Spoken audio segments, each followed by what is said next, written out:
If you want to look ahead to how are swing voters looking at this, since they decide the elections, we see in poll after poll that particular political battle is going on the side of the president, if not the Democrats, at least the president. Let me suggest that who's winning is not a who, but a what. Debt is winning, because it's debt, government debt, consumer debt, deleveraging, people trying to get out from under their debt around the world, that is fueling the fact that we have such an anemic economic recovery. So then the economy is still a huge overhang affecting the president. And debt as a singular issue becomes a driver for people to say what's wrong with the economy that Washington deal with is debt. So that's really what's winning. So you have in 2010, debt is the driver for this great sorting out in the Republican Party to get back to first principles of conservatism. That fuels a big victory, and they retake the House in 2010. It's now fueling and providing all the momentum for the 2012 candidates, such that President Obama wants a huge deal on the order of $4 trillion worth of spending cuts, willing to raise the eligibility rate for Medicare, maybe even cut Social Security, although we haven't seen this in writing, but he's talked about it.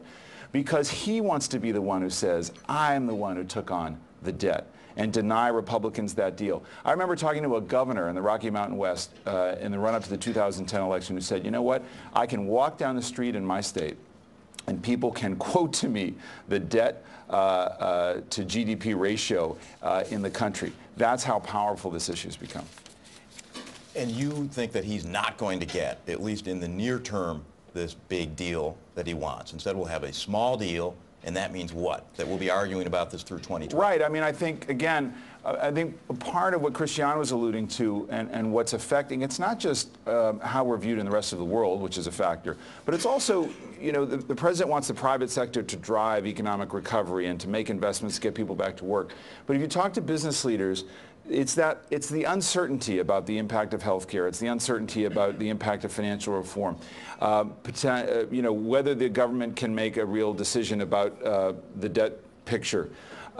They're holding back because of how uncertain they are. What about the mortgage situation? I mean, this is the single biggest issue that's holding down economic recovery, is that the housing market has still not recovered, arguably hasn't even bottomed out, and nothing the administration has done has ameliorated that crisis, despite pronouncements. Despite pronouncements about Fannie Mae and Freddie Mac, nobody's willing to really wind those now government-owned entities down because they're propping up the housing market. So I think, yes, I think they get something smaller, but that's not really in the president's best interest. That's why he's saying, I don't want to sign a stopgap measure. He was supposed to be the guy who could usher in big-time change and really bring people together and compromise.